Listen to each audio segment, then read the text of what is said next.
Si vous marchez dehors à cette heure et en ce lieu, c'est que vous désirez quelque chose que vous n'avez pas.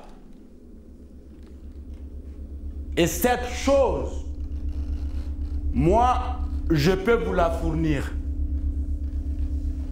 Car si je suis à cette place depuis plus longtemps que vous, et pour plus longtemps que vous, et que même cette heure qui est celle des rapports sauvages entre les hommes et les animaux ne m'en chasse pas, c'est que j'ai ce qu'il faut pour satisfaire le désir qui passe devant moi. Je m'approche, moi, de vous, les mains ouvertes, les paumes tournées vers vous, avec l'humilité de celui qui propose face à celui qui achète. Dites-moi donc, vierge mélancolique, en ces moments où grognent sourdement hommes et animaux, dites-moi la chose que vous désirez et que je peux vous fournir. Ce que je désirerais, vous ne l'auriez certainement pas. Mon désir, s'il en est un, si je vous l'exprimais, brûlerait votre visage, vous ferait retirer les mains avec un cri et vous enfuiriez dans l'obscurité comme un chien qui court si vite qu'on n'en aperçoit pas la queue. Et si j'ai fait un écart, bien que ma ligne droite, du point d'où je viens au point où je vais, n'ait pas de raison aucune d'être tordue tout à coup, c'est que vous me barrez le chemin, plein d'intentions illicites et de présomptions à mon égard d'intentions illicites.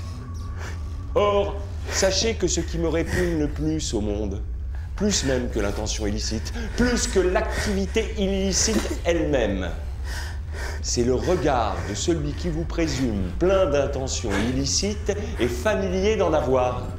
Ténèbres, ténèbres, des hommes qui s'abordent dans la nuit. Et si vous m'avez abordé, c'est parce que finalement vous voulez me frapper. Et si je vous demandais pourquoi vous voulez me frapper, vous me répondriez « Je le sais ». Que c'est pour une raison secrète à vous. Qu'il n'est pas nécessaire sans doute que je connaisse. Dans l'étrangeté de notre approche, de loin j'aurais cru que vous vous approchiez de moi. De loin j'aurais eu l'impression que vous me regardiez. Alors je me serais approché de vous. Je vous aurais regardé. J'aurais été près de vous, attendant de vous trop de choses. Trop de choses. Non pas que vous deviniez, car je ne sais pas moi-même. Je ne sais pas moi-même deviner. Mais j'attendais de vous et le goût de désirer et l'idée d'un désir, l'objet, le prix et la satisfaction.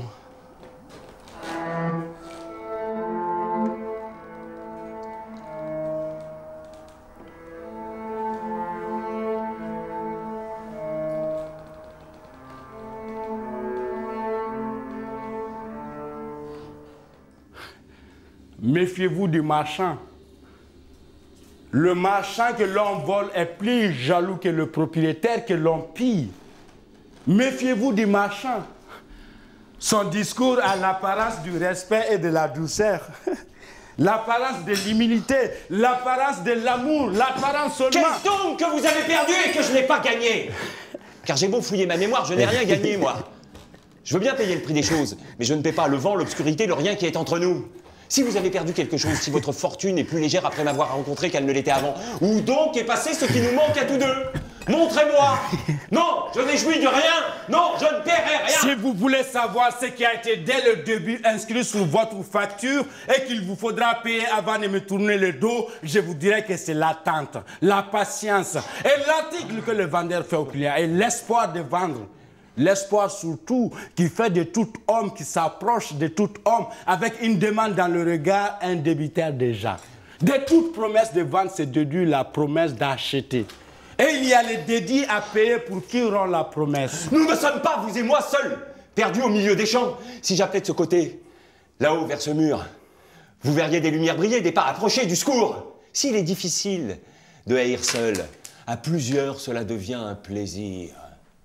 Vous vous attaquez aux hommes plutôt qu'aux femmes parce que vous craignez le cri des femmes. Et vous supposez que tout homme trouvera indigne de crier. Vous comptez sur la dignité, la vanité et le mutisme des hommes. Je vous fais cadeau de cette dignité-là. Si c'est du mal que vous me voulez, j'appellerai, je crierai, je demanderai du secours. Je vous ferai entendre toutes les manières qu'il y a d'appeler au secours, car je les connais toutes. Si ce n'est pas les déshonneurs de la fuite qui vous empêchent, pourquoi ne fiez-vous pas?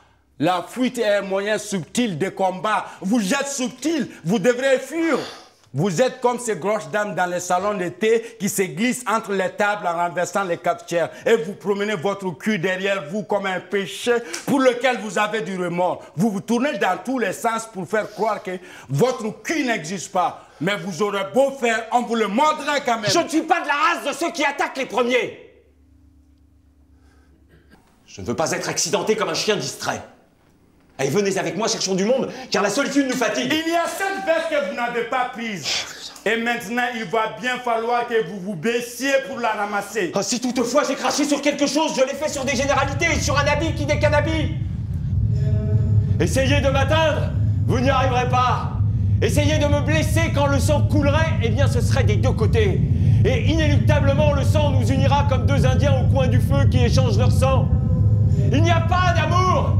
Il n'y a pas d'amour! Non! Vous ne pourrez rien atteindre qui le soit déjà. Parce qu'un homme meurt d'abord, puis cherche sa mort.